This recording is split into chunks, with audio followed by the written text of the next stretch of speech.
ሰላም ሰላም ጤና ይስጥልን ውድ የጋት ሚዲያ ቤተሰቦች እንደያላችሁበት ሀገር ሰዓት አቆጣጠር እንደምን አላችሁ እንደምን ቆያችሁኝ። በግሪጎሪያን የዘመን አቆጣጠር ለምታከብሩ እንኳን ለአዲሱ ዓመት አደረሳችሁ ማለት ፈልጋለሁኝ። ታህሳስ 23 2018 በኢትዮጵያ ዘመን አቆጣጠር አስቀድሜ በመግቢያ እንደነገርኳችሁ ጃንዋሪ 1 2026 በግሪጎሪያን ካሌንደር የዘመን አቆጣጠር መሰረት የጋት የጠዋት ትኩስ አጫጭር መረጃ ከዚህ እንደሚከተለው ወደ እናንተ አደርሳለሁ። ብዙ ጊዜ ጋት ዕለታዊ በቋሚነት ወር እስከ ወር ውሎ ደግሞ አልፎ አልፎ ነበር። እንግዲህ እንደየሁኔታው አይተን የጠዋት ደግሞ የቁርስ መረጃዎችም ወደ እናንተ የምናቀርብ ይሆናል ማለት ነው። ሶስት አጫጭር መረጃዎች አሉ።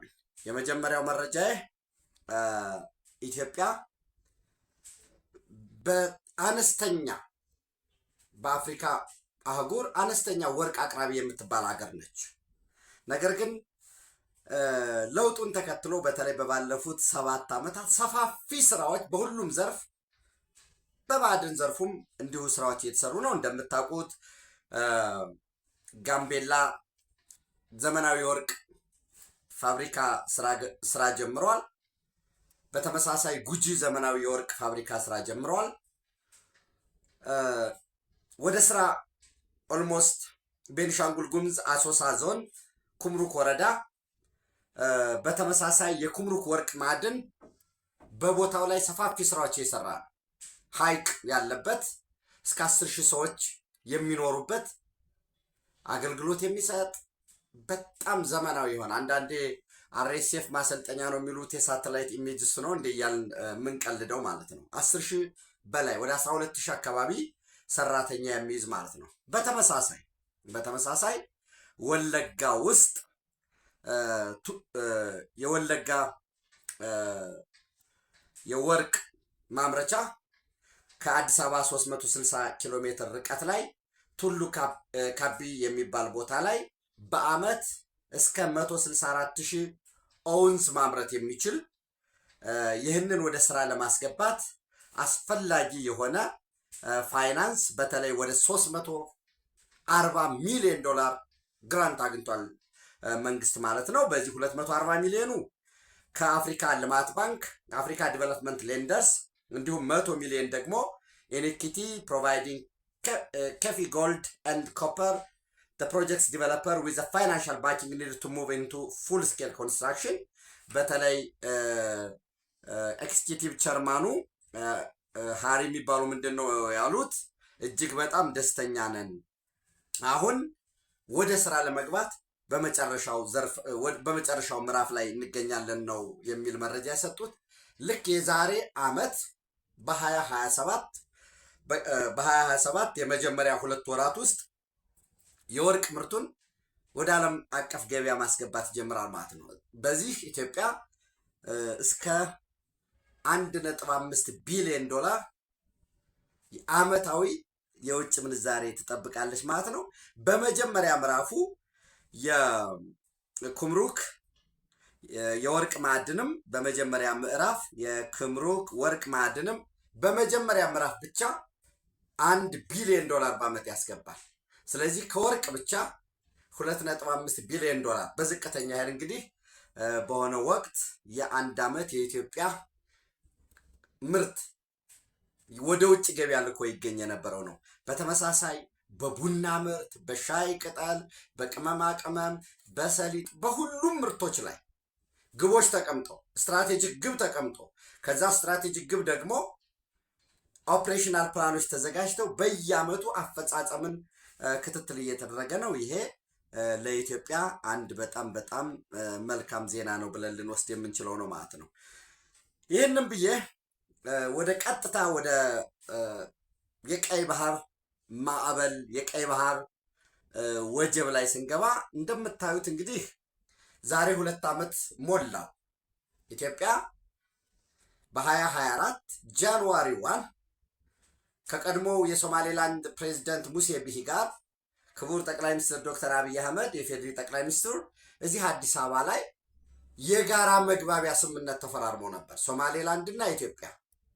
ስምምነቱ ኢኮኖሚያዊ ነበር እና የሴኩሪቲ ጉዳይ ኢኮኖሚካል ኤንድ ሴኪሪቲ ኢንተለጀንስ የነበረበት በጋራ መሰረተ ልማት ለመዘርጋት 1 2 ኢትዮጵያ በገልፍ ኦፍ ኤደን በኤደን ባህረ ሰላጤ የራሷ ኮመርሻል ፖርት ልታለማ ነገር ግን ያንን እስኪለማ ግን ኢቭን እንደ አማራጭም የተቀመጠው የበርበራ ፖርት ልትጠቀም ትችላለች እና ከዛ ባለፈ የ20 ኪሎ ሜትር ሬዲየስ ያለው የናቫል የጦር ሰፈር ለመገንባት የሚል ስምምነት ነው የነበረው። ነገር ግን ሶማሌላንድ ሀገር ለመሆን የምታደርገውን ጥረት አንደኛ ኢትዮጵያ በጥልቀት ታጤናለች። ሁለተኛ ድጋፍ ማለት በዛ በምታደርገው ጥረት የዲፕሎማቲክ ሌቨሬጇን ትጠቀማለች የሚል ነው የነበረው። ያንን ተከትሎ እንግዲህ እንደምታውቁት እጅግ ከፍተኛ የሆነ ዘመቻ በኢትዮጵያ ላይ ተከፈተ። ዘመቻውን በዋነኝነት ጅቡቲ ነበረች የመራችው። እንደምታውቁት በዛ ዘመቻ ላይ እንግዲህ ጅቡቲ ነች የመራችው ሲባል ወዲያውኑ በሀርጌሳ ያላት የላይዝን ኦፊስን ጠራች። ቁጥሩን ቀንሳ ሙሉ ለሙሉ የአንካራ ስምምነት ከተፈረመ በኋላ ነው እንደገና ሌላ ተወካይ አምባሳደርም አይደለም በነገራችን ላይ ተወካይ የተላከው ቁጥሩን ቀንሰው እንሰዋል አስተባበሩ። ነገር ግን ጅቡቲ በሳይለንቱ ነው ያስተባበረችው። ያኔ በዋናነት ቦልዱ ነው የወጡት ኤርትራና ግብጽ ነው የነበሩ። ያው ሐሰን ሼክ መሐመድ በራሱ ለሀገሩ አንድነት ሉዓላዊነት ምናምን መስራቱ የሚበረታታ ነው። ደጋግሜ ነው የምላችሁ። እንደ መለስ ዜናዊ ከ1000 ኪሎ ሜትር በላይ የባህር በር ገንጥሎ ኑ ድረሱልኝ ለኤርትራ እውቅና ስጡልኝ የሚል ደብዳቤ እንዲጽፍ መጠበቅ የለብንም፣ ነውርም ስለሆነ ማለት ነው። ሐሰን ሼክ መሐመድ ያንን አድርጓል። ያን ማድረጉ ምንድን ነው እንደ ጥቅም ውጤት ያስገኝለታል ወይ ሲባል አረው ነው ውጤት የሚያስገኝለት አይመስለኝም። ግን መበርታቱ እንደ ሀገሩ ለሀገሩ ሲል መስራቱ ያን ያህል የሚበረታታ ነው። ኔጌቲቭሊ ግን በጣም ኔጌቲቭሊ በሆነ መልኩ የሚደረገው ኢትዮጵያ ተስባ ወደዛ እንድትገባ በተለይ አሁን ትናንት ማታ ጀምሮ ነገ ኢትዮጵያ እውቅና ልትሰጥ ነው የኤርትራ እንትኖች አክቲቪስቶች የሻዕቢያ አክቲቪስቶች ቪላ ሶማሊያ የሚያመሰግናቸው ዝርዝር ውስጥ ገባን የኤርትራ ይሄው ምናምን ይላሉ። በአንድ በኩል ደግሞ ነገ ኢትዮጵያ እውቅና ልትሰጥ ነው። የሆነ ነገር ነው የሚፈለገው። ያ ከሆነ ምን ለማድረግ ኢትዮጵያን እንግዲህ የውስጥ ባንዳ ብዙ ስላላት ኢትዮጵያ እነዚያን ባንዳዎች አግራቤት ለማድረግ በቃ የሰጠ ለሶማሌላንድ የሀገርነት እውቅና በአደባባይ የሰጠ መስጠቴም አስፈላጊ ነው። ሶቨሪን ራይት ነው። ገና ከመግቢያው ብያቸዋለሁ። እኔ አንድን ሀገር የማወቅ ያለማወቅ የሀገራት መብት ነው። የኢትዮጵያ መብት እኮ ነው ከፈለግን። ነገር ግን ኢትዮጵያ የደረሰውን አይተናል። የራሳችን የቤት ስራዎች አሉብን ውስጥ። ሁለተኛ በዚህ በቀጠናው ውስጥ ለሶማሌላንድ አሁን እኛ ኢትዮጵያ እውቅና ብትሰጥ ባትሰጥ የሚቀየር ነገር የለም። ኦብቪየስሊ እስራኤል እውቅና ሰጣለች። አሜሪካ ደግሞ ግንኙነት ማድረግ የእስራኤል መብት ነው ብላለች። ሌሎች ደግሞ የራሳቸውን እየሰሩ ነው። እኛ ተስበን ኢትዮጵያ እውቅና ሰጠች የተባለ ጊዜ በዛው ላይ ለመረባረብ የውስጡን ባንዳ የውጭ ታክቲካል ጠላታችንን ሻዕቢያን፣ ደመኛ ጠላታችንን ግብፅን ይህንን ለማስተባበር እና የሻዕቢያና የግብፅ አጋሮችን ይህንን አስተባብሮ የትኩረት ማዕከሉን ይሄው ኢትዮጵያ ልትበትንህ ተነሳች በሚል የውስጥ ፖለቲካ እዛ ሶማሌ ላይ መስራት ነው የተፈለገው። እንግዲህ ለመግጠምም ባንዳም ለማሰማራት ኢትዮጵያ ስለምትመች ነው እንጂ እዛው መጨረስ ነው ከእስራኤል ጋር። ይህን ተከትሎ ጅቡቲ የነበራትን በሀርጌሳ የነበራትን ወኪል ጠርታለች። በተመሳሳይ ሀርጌሳ ወይም ሶማሌላንድ ሪፐብሊክም በጅቡቲ ያላትን አምባሳደር አብዲ ፋታህ ሳይድ አህመድን ትናንት ወደ ሀርጌሳ ሶማሌላንድ እንዲመለስ ጥሪ አድርጋለች። በዚሁ አጋጣሚ እኔ በጣም የተመቸኝ ትናንትም ለእናንተ ለማቅረብ የሞከርኩት የውጭ ጉዳይ ሚኒስትሩ ምንድን ነው ያሉት? አብድራህማን ዳሂር ይህን ያህል ጅቡቲ የሶማሊያ ነጻነት የሶማሊያ የግዛት አንድነትና ሉዓላዊነት ካሳሰባት ለምን በ1975 ጆይን አላደረጉም ነበር? እኛ በ1960 ሞክረ ነው የሞከርነውን መራራ ጽዋ ለምን ለመጠጣት አልፈለጉም? አሁንም መብታቸው ነው። የጅቡቲ ሉዓላዊነት ትተው ሄደው መዋሃድ ይችላሉ። እና if Djibouti loves Somali unity so much, why did they not join Somalia when they had the chance in 1975? Why did they not make the mistake we made in joining the Somali Union in 1960? ብለው ለሶማሊላንድ ቲቪ እኚህ ውጭ ጉዳይ ሚኒስትሩ አብድራህማን ዳሂር የተናገሩት አለ። በተመሳሳይ እስራኤል ለሶማሊላንድ ዕውቅና መስጠቷን ተከትሎ ከሀርጌሳ ጋር ውጥረት ውስጥ የገባችው ጅቡቲ በነገራችን ላይ ከሶማሊያም በላይ ለምንድን ነው ጩኸቱ? ይሄ ጩኸት ከፍየሏ ሞት በላይ ነው ይላሉ አሉ ሶማሌዎች። ፍየል ሞቶባት አንዲት ኮረዳ ፍየል ሲሞት በጣም ታለቅሳለች እና አይ ይሄ ከፍየሉ ሞት በላይ ነው እንደተባለው ማለት ነው። ያው እንግዲህ እጮኛዋ ሞቶባት ምንድን ነው እጮኛዋ ወይ ጀስት ውሽማዋ ነገር ይሞትባትና በደም ምን ብላ ታልቅስ ያኔ ይህን ፍየል እንደ ስበብ የዚህን የፍየሉን ሞት እንደ ስበብ ወስዳ እንዳለቀሰችው ማለት ነው። ስለዚህ ለሶማሌላንድ እስራኤል የሰጠችውን ህጋዊ የሀገርነት ዕውቅና ዲጆ ሬኮግኒሽን ተከትሎ ከምንም በላይ ልቅሶ የወደብ ጉዳይ አለ ብያቸዋለሁ። በአመት በካሽ 1.5 ቢሊዮን ዶላር የጅቡቲ አመታዊ 4.5 ቢሊዮን ዶላር ኢኮኖሚ ኢትዮጵያ ላይ የተንጠለጠለ ነው። የወደብ የማሪታይም የጦር ሰፈር አከራይተው የሚያገኙት ቢበዛ 400 ሚሊዮን ዶላር አይደርስም። ያው ይህንን ለጥጠ ነው 300 ሚሊዮን ዶላር ነው። ዳታውን ወስደን የጃይካን ዳታ ወስደን ትናንት በደንብ ስላየን በሚል ነው። ከዚህ በፊትም አይተናል። ይሄ ኖሌጅ ሪፖርት ላይ ጁላይ 2023 ላይ ኮምፒቴሽን ኦፍ ፎሪን ሚሊታሪ ቤዝ አንድ ሰርቫይቫል ስትራቴጂስ ኦፍ ጅቡቲ የሚልን ስላየን ማለት ነው። በዚህ ሂደት የኢኮኖሚ ጉዳይ በካሽ 1.5 ሌላው በአገልግሎት ከ4.5 ቢሊዮን ዶላር ውስጥ 4 ቢሊዮን ዶላሩ ከኢትዮጵያ የሚወሰድ ነው፣ ወይንም ኢትዮጵያን በማገልገል የሚገኝ ነው። ሁለተኛ ሳውዲ አረቢያ ታጁራ ወደብን ሰጠናል ለሳውዲ አረቢያ ሲባል ታጁራ ወደብን ኢትዮጵያ ትጠቀማለች ከሚል ካልሆነ በቀር ምን ሊሰራላት ይችላል? አንድ ብሎኬት ሳውዲ አረቢያ ድንጋይ አይጥልም። በተመሳሳይ የዶራሌ ወይም የፖርት ኦፍ ጅቡቲ ወደብ የኮንቴነር ተርሚናሉን ጨምሮ ከ1 ቢሊዮን ዶላር በላይ ዕዳ አለባት ከቻይና። ያ የሚከፈለው በረዥም ጊዜ ብድር ኢትዮጵያ ከተጠቀመችበት ነው። በቀይ ባህር ቀጠና ያሉ ወደቦች 120 ሚሊዮን በላይ ህዝብ ያላት፣ ይሄ የሶማሊላንድ ቲቪን ወስጄ ነው የህንድን ሪፖርት ይዤ ነው እንጂ የኢትዮጵያ ህዝብ ከ130 ሚሊዮን በላይ ነው። በአፍሪካ በፍጥነት እያደገ ያለ ነው። 130 ሚሊዮን ህዝብ አርሶ ይበላል፣ ልብስ ብታመርትለት ይለብሳል፣ ኢኮኖሚው ቢያድግ ኢንተርቴን ያደርጋል፣ ይዝናናል፣ የፋብሪካ ምርቶችን ይጠቀማል። ይህን ሰፊ ሀገር ነው አፍሪካ ውስጥ በመንገድ መሰረተ ልማት። ይህንን ማስተሳሰር ኢኮኖሚው ገና ቫይብራንት የሚሆን ነው። ይህንን የፈሩ ኢነርጂ በጣም ኢነርጂ ኮንሰምፕሽን ይኖረዋል ሀገሩ።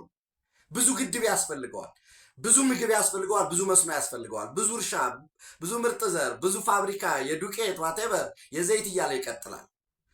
እዚህ ገበያ ውስጥ እዚህ ኢትዮጵያ ገበያ ላይ የ30 ምናምን የአፍሪካ ሀገራትን እኮ ብትደምረው የጅቡቲ 1 ቢሊዮን ነው። የጅቡቲ ህዝብ እኮ 130 ጅቡቲ ነን። ዘን ኤርትራውን ሰዱ 3 ሚሊዮን ምናምን አካባቢ ነው። ግድ የለም 4 ሚሊዮን እናድርገው። ስንት ማለት ነን? ብዛታችንን እዩ። ስለዚህ በጣም ግዙፍ የሆነውን ኢኮኖሚ ውስጥ ኢንጌጅ ማድረግ ይፈልጋሉ። ሳውዲ አረቢያ መጥታ ታጁራ ወደብን ለ30 ዓመት ልታለማ ነው ሲባል ምን ልሰራው? ኢትዮጵያ ላይ ታጁራ ወደብ ላይ የነዳጅ ማጣሪያ የመገንባት ያው ፕላናቸው ነዳጅ ማጣሪያ የመገንባት እሱን የማስተላለፈን ሰውን ነው። ሁለተኛ ከኢትዮጵያ የሚወጡ በተለይ የነዳጅን በተመለከተ ኢትዮጵያ ላንድ ሎክድ ከሆነች ወደ ጅቡቲ ነው የሚሄደው። ቱቦው የተዘረጋበት ብቻ በሚሊዮን ዶላር ክፍያ ነው የሚከፈለው። እዛ ያለው የአገልግሎት ሊዝ ነው የምታረጋት እያንዳንዷን መሬት ቱቦ የሚያልፍበትን። እዛ ደግሞ ያለው ፋሲሊቲ ዘንድ ቱቦ ላይ አደጋ እንዳይደርስ ምናምን የሴኪሪቲ የሰርቪላንስ ምናምን ብለህ ደግሞ እሱን ትቀበላለህ። ያ ሊቀር ነው። ከዛ ባለፈ ሄግሌግ ላይ ደቡብ ሱዳን እና ሱዳን ድንበር ያሉበት የደቡብ ሱዳን የነዳጅ ማጣሪያ እሱ ከተጣራ በኋላ ወደ ፖርት ሱዳን ነው የሚሄደው። አሁን ኢትዮጵያ የራሷ ወደብ ሲኖራት ሌላ ጉዳይ ነው። ከዛ በፊት ግን እንደምታውቁት ደቡብ ሱዳንና እስራኤል ያላቸው ግንኙነት ኦብቪየስሊ የሚታወቅ ነገር ነው። ወደ በርበራ ሄዳል ማለት ነው። ኢትዮጵያ ውሃ ለማቅረብ ከበርበራ ጋር የሚሰራ ጉዳይ አለ። የኢኮኖሚ ጉዳዮች፣ የመሰረተ ልማት፣ የቴሌኮም ሰርቪስ ለመዘርጋት በሚል እነዚህ በሙሉ የኢኮኖሚ ጉዳይ፣ የስትራቴጂካዊ ጠቀሜታ ጉዳይ፣ የባላንስ ኦፍ ፓወር ጉዳይ እዛ ያሉት ጅቡቲ ያሉት ለምሳሌ አሜሪካ እውቅና ከሰጠች ዲፎልቱን ወደ በርበራ መሄዱ አይቀርም። ስትራቴጂክ ሪሊቫንስ ኢትዮጵያ የምትባል ስላለ የባብኤል መንደብ ጉዳይ ስላለ መግቢያው ቾክ ፖይንቱ ስላለ እንጂ መግቢያው ላይ የምትቆጣጠረው ከሆነ መሀል ላይ የምትሆንበት ጉዳይ የለም። ከዛ ባለፈ የደቡብ የመን ጉዳይ አለ። እሱም ደቡብ የመንም አገር መሆኑ አይቀርም፣ ወደ ሲቪል ዋር ውስጥ መግባቱ ነው። ደቡብ የመን የምዕራባውያን የአሜሪካ፣ የእስራኤል፣ የዩናይትድ አረብ ኤሚሬት ጉዳይ ሊሆን ነው። ይሄ አረባይዜሽን ኦፍ ሬድስ የሚባለው ኢትዮጵያ ወደ ቀይ ባህር እንዳትመለስ ቆልፈናል። ከውጭኛ ቆልፈናል። ከውስጥ ደግሞ ኢትዮጵያውያን ቀይ ባህርን ረስተውታል።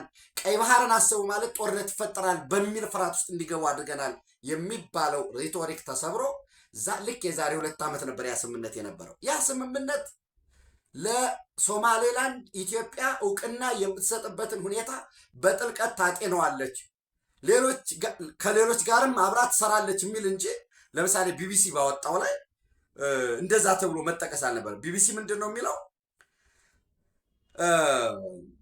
ምን ይላል? ሶሪ እስራኤል ለሶማሌላንድ እውቅና መስጠቱን በጽኑ ከተቃወሙ የሶማሊያ ጎረቤቶች መካከል ጅቡቲ አንዷ ናት ይላል። የሶማሊያ የግዛት አንድነትና ሉዓላዊነት አሳስቧት አይደለም። ይህ አይደለም አላማው። አስቀድሜ ያልኳቸው ነው። ከዛ ባለፈ የሪደንቲዝም ያመጣል። ተመሳሳይ የኢሳቅ ጎሳ ይጋራሉ። አሁን የእስራኤል፣ የዩናይትድ አረብ ኤሚሬት፣ የአሜሪካ መምጣት ይህንን ካሳደገው ሰፊ ሊታረስ የሚችል ስላለው የህዝብ ብዛቱም ሰፊ ስለሆነ ዌል ዲፋይንድ የሆነ ቴሪተሪም ስላለ ጅቡቲ ምን እያደረገ ነው? አውዳል ስቴት ላይ አውዳል ግዛት የሚባለው ላይ ጎረቤቱ ላይ እየረበሸ ነው። የትጥቅ ትግል መካሄዱ አይቀርም። ሰልፎች በተደጋጋሚ እየወጡ ነው። ይህንን በማድረጉ አስቀድሞ ሶማሌላንድ ስትፈራረም የተቃወመውን አሁን በአደባባይ እያደረገ ነው ማለት ነው። በተመሳሳይ ሀርጌሳም ጠርታለች። እንግዲህ የሚያሰጋው ነገር ያኔ ከዚህ በፊት ያዳመጣችሁኝ ያኔ ኢትዮጵያ ጋር ስትፈራረም ያደረጉት ምንድን ነው? የሶማሌላንድ ፓስፖርት አላቸው። ያ ፓስፖርት ግን ህጋዊ ተቀባይነት የለው። ተቀባይነት ያለው ታይዋን ብቻ ነው። በዚህ ምክንያት የሶማሌላንድ ባለሀብቶች፣ ነጋዴዎች፣ የሶማሌላንድ ምሁራን፣ የሶማሌላንድ የሃይማኖት ልሂቃን ክለርክስ፣ የሶማሌላንድ ታዋቂ ፖለቲከኞች የሚጠቀሙት የጅቡቲን በአብዛኛው የጅቡቲን ፓስፖርት ነው። አልፎ አልፎ የኬንያ ፓስፖርት ይጠቀማሉ። የተወሰኑት ደግሞ የዋናዋን ሶማሊያ ፓስፖርት ይጠቀማሉ። አንዳንድ ውስን የሆኑ ደግሞ የኢትዮጵያን ፓስፖርት ይጠቀማሉ። በተለይ በኢህአዴግ ጊዜ ቀደም ብሎ ሀርጌሳ ላይ የወያኔ ሰዎች ዶላር ኤክስቼንጅ አደረጉ ነበር። እዛ ዶላር ይገዛሉ ከዚህ ምናምን ያ ስለነበረ ኤንዌይስ ችግር አለው ችግር የለውም እያልኳቸው አይደለም። ለናሽናል ኢንተረስት ከሆነ ችግር የለውም። ለሀርጌሳ ለእነዚህ አስቀድሜ ላልኳቸው ፓስፖርት ይሰጥ ነበረ። ልክ ኢትዮጵያ ከኢትዮጵያ ጋር ያ ጃንዋሪ 1 2024 ሲሰጥ መጀመሪያ ያደረጉ ምንድን ነው? ለሶማሌላንድ ፖለቲከኞች፣ ለንግዱ ማህበረሰብ፣ ለምሁራን፣ ለቢዝነስ ኮሚኒቲው ለነዚህ በሙሉ ሰጠውት የነበሩትን በማስ ነው ሪቮክ ያደረጉ፣ በማስ ነው የሰረዙ። ያው ያኔ ክላሲፋይድ ሊሆን ይችላል አይደል ነው። ያኔ ደግሞ የኢትዮጵያ መንግስት በእግር እየተከተለ ፓስፖርት ለመስጠት ነው የጀመረው። አሁንም ያ ነገር ሊኖር ይችላል፣ እርግጠኛ አይደለሁም። እንግዲህ እዛ መደረግ መቻል አለበት። ምክንያቱም የተወሰነ ለ1 ዓመት ለ2 ዓመት በኋላ ከዛ በኋላ በራሱም 4-5 አገር እውቅና ያገኛሉ። ይህን ተከትሎ እንግዲህ ሐሰን ሼክ መሐመድ መጀመሪያ ጉዞ ያደረጉ ወደ ጅቡቲ ነው። ከዛ ወደ ቱርክ ሄዱ። ቱርክ ኢንተረስት አላት ሶማሊያ ላይ ደጋግመን አንስተናል። ጅቡቲ ኢንተረስቷ ለሶማሊያ የግዛት አንድነት ሉዓላዊነት አይደለም። ከኢትዮጵያ አንዱ ክልል ተገነጠለ ቢባል ቢያንስ በአደባባይ ልልል ባይሉ እንኳን ዝም ብሎ ሸም ስለሚይዛ ድጋፍ የሚያደርጉ እነሱ ናቸው። ግብፅ ያው አሁን አቅም የለውም፣ ፀጉሯ ሙሻ ስለሆነ ነው ግብፅ። ያው ለዚህ ነው በአብዛኛው ሲጮክ ሲያንገራግር የሚውለው፣ አቅም የላቸውም። ቱርክ ከሄዱ በኋላ አሁን ወደ ሳውዲ አረቢያ እንደሚሄዱ፣ ከሳውዲ አረቢያ ደግሞ ተመልሰው ወደ ግብፅ እንደሚሄዱ፣ ከግብፅ ደግሞ ተመልሰው በተመሳሳይ ወደ ጅቡቲ እንደሚሄዱ፣ ነገር ግን ምንም ለውጥ ሊያመጡ የሚችሉበት ነገር የለም። በነገራችን ላይ ረሽድ አብዲ ምን ይላሉ? የሆርን አፌርስ ተመራማሪ ናቸው። እውነትን ማወቅ ተገቢ ነው። አሁን ሶማሌላንድ ወደኋላ ወደማትመለስበት የሀገር ጉዞ መንገድ ላይ ነው ያለችው እና ጅቡቲ ኒድስ ቱ አጀስት ቱ ዘ ሪያሊቲ ዛት ሶማሌላንድ ኢዝ ናው ሪኮግናይዝድ ስቴት and is on the path towards broader international recognition. ጅቡቲ cannot stop that momentum. ምንም ማስቆም አትችልም። በዓለም ላይ የታወቀ ሀገር ሆኗል። ወደፊትም የበለጠ የሚሄድ እንጂ የግመሉን ጉዞ ልታስቆመው በማትችልበት ሁኔታ እንደ ውሻ መጮህ ከመተዛዘብ የዘለለ እርባና የለውም ይላሉ። ልክ እንደዛ fomenting unrest or destabilizing Somaliland would be unwise. ይህን አውደ አልጋ ወስዶ ይህንን ፓስፖርትን በመመለስ ወዘተረፈ ፖለቲከኞች ላይ እዛው ውስጥም ዲቪዥን እንዲነሳ በማድረግ በተለይ ለምን እንደዚህ ጋዛ ላይ እንደዚህ አትሮሲቲ የፈጸመችው እስራኤል ስትሰጥ እንደዚህ ምናምን ለምን ፓኪስታን አይሰጠውም? ለምን ሳውዲ አረቢያ ለምን አልሰጠውም? ግብፅ ለምን አልሰጠውም? አንተ ያልሰጠኸውን ሌላ ሰው ሲሰጥ ያ እኮ የሰጠቅ ሰው እንዲህ ነው አይባልም። ያ አንዳንዱ በሃይማኖት ናሽናሊዝም መነጽር ለሚያዩት ነው። በነገራችን ላይ ሶማሌላንድ አሁን ካልመር ሞር ፕራግማቲክ የተረጋጋ ተራማጅ የሆነ ቤዝድ ኦን ኮኦፕሬሽን በመተባበር መንፈስ ራዘር ዛን በግጭት ኮንፍሮንቴሽን ውድ ቤተር ሰርቭ ሪጂናል ስታቢሊቲ። ይሄ ሊሄድ አይችልም። ምናልባት ጅቡቲዎች በነገራችን ላይ የኢትዮጵያ ብሔራዊ ደህንነት በደንብ ሊሰራበት የሚገባ የሚሊተሪ ኢንተለጀንሱን በደንብ ሊያዩ የሚገባ ሆፕፉሊ ጅቡቲዎች የአፋር አብዮታዊ ምናምን የሚባለውን የአፋር ሪቮሉሽናሪ እሱን ሊደግፉ ይችላሉ። የሆነ ሰው ከል የሚባል ሰው እንዲህ ስልጣን የነበረው እንደህንን ተቀላቀለ ትግላችን ወደፊት ነው ምናምን ከሚለው ጋራ ተያይዞ የአፋር ሪቮሉሽናሪ ዲሞክራቲክ ፍሮንት የሚባለውን እሱን የመደገፍ ሁኔታ ሊኖር ይችላል። ለዛ ነው ኢትዮጵያ የሆነ ነገር እንድትል የሚፈልጉ ህዋትን እንደግፋለን፣ ፋኖን በአንድ በኩል እንገባለን ምናምን ለዚህ ለሚባለው ያደርጉታል ወይ ምናምን እስከምን ድረስ ሌላ ጉዳይ ነው። ግን ለዚህ ሪቶሪክ ለዚህ እንዲጠቅም በሚል የተለያየ ነገር እያደረጉ ያሉበት ሁኔታ አለ። ትብብር ነው የሚበጀው። ሌላው ምናልባት ኳታር እና ቱርክ ኢብን ሳውዲ አረቢያም አልሸባብን እያደራደሩ እንደሆነ መረጃዎች እየወጡ ነው። ጥሩ ነው። አልሸባብ ተደራድሮ ኢብን የጠቅላይ ሚኒስትር ፖዚሽኑን እንዲይዝ 50% ስልጣን እንዲጋራ የሚጠቅመን እሱ ነው። እኛ በቀጠናው ሰላም እንዲሆን ነው የምንፈልገው። ይሄ ከሆነ በተለይ እነ ኳታር የማደራደሩ ከሆነ የኳታር የሐማስ ጽሕፈት ቤትም እንደምታውቁት ኳታር ነው። እዚህ ከአልሸባብ ጋር ምንድን ነው በዛ ሪጂናል ብሎ ካለ የሳውዲ አረቢያ ፍላጎት የእርሻ መሬት ነው አለን። የእርሻ መሬት እሱን መስጠት እንችላለን። ዩኤኢ ማሪታይም ኢንትረስት አላቸው። እንደን ኳታር ደግሞ ኤርስፔስ ላይ በተለይ ምንድን ነው በጣም አቪዬሽን ላይ በደንብ እየሰሩ ነው፣ የትራንስፖርቱ ላይ ማለት ነው። በዚህ ረገድ ማየት ይጠበቅብናል። በተመሳሳይ እንዳልኳችሁ ሶማሌላንድም አምባሳደሯን ጠርታለች፣ ጅቡቲም ጠርታለች። የበለጠ እየጋመ እየፋመ ይቀጥላል። ኢትዮጵያ እውቅና ትሰጣለች ዛሬ የሚባለው ነገር ኢትዮጵያ በሚዲያ ጋጋታ በሆይሆይታ በጩኸት የሚመራ የውጭ ጉዳይ ፖሊሲ የለንም፣ ሊኖረንም አይችልም። ይህ ማዕበል የተነሳው የቀይ ባህር ማዕበል ይነሳ ዘንድ የአንበሳውን ድርሻ ወስደናል። ይሄ ማዕበል ከመርጋቱ በፊት የዓለም አቀፍ የጂኦፖለቲክሱ ከመስከኑ በፊት የሚገባን ቦታ ላይ እናርፋለን። ያ የሚገባን ቦታ ሌላ ምንም አይደለም፣ የቀይ ባህር ባህር ኃይላችንም መልህቁን በቀይ ባህር ላይ ይጥላል። ለዛ ስራዎች እየተሰሩ ነው። የተለያዩ ነገሮች እየሄዱ ነው ማለት ነው። ከየመን ጋራ ቴንሽን ቢትዊን ሳውዲስ ኤንድ ኤሚራት ኦቨር ፊቸር ኦፍ የመን ሪች ቦይሊንግ ፖይንት ይላል።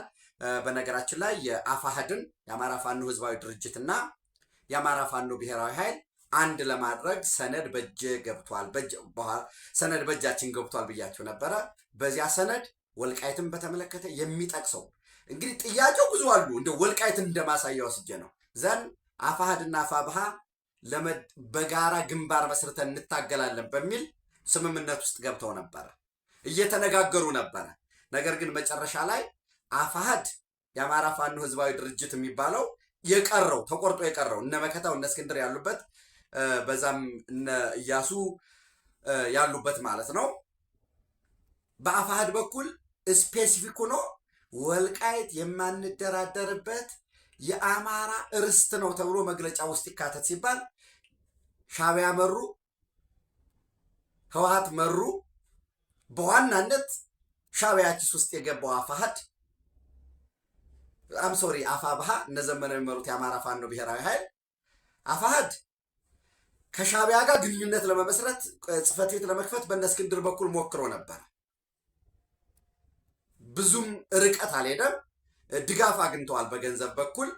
ዲያስፖራው ደግሞ የተወሰነ ማሰልጠኛ እዛ እንዲከፈት ጥረት አድርገው ነበረ። ከውጭ ከአሜሪካ ከእንግሊዝም መጣው ኤርትራ ጠይቀው ነበረ የማሰልጠኛ ማዕከል። ነገር ግን ይሄ አሁን ባለው ሁኔታ በቀጥታ ኢንጌጅመንት አላደርግም፣ ድጋፍ እንድሰጣችሁ ከአፋብሃ ጋር ተዋሃዱ። ከአፋብሃ ጋር ከተዋሃዳችሁ፣ ከአማራ ፋኖ ብሔራዊ ኃይል ጋር ከተዋሃዳችሁ፣ አንድ ከሆናችሁ አስፈላጊውን ድጋፍ አደርጋለሁ አለ። ዘን አፋሕድ ውስጥ በአብዛኛው እንግዲህ እንደዚህ በማለቴ የጎንደሩ ዊንግ ይበዛል።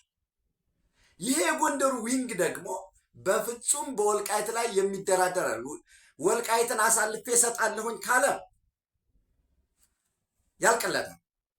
ወራስ የአፋብሃ ደግሞ የነዘመነ የጎጃም ዶሚናንት ነው ያለበት።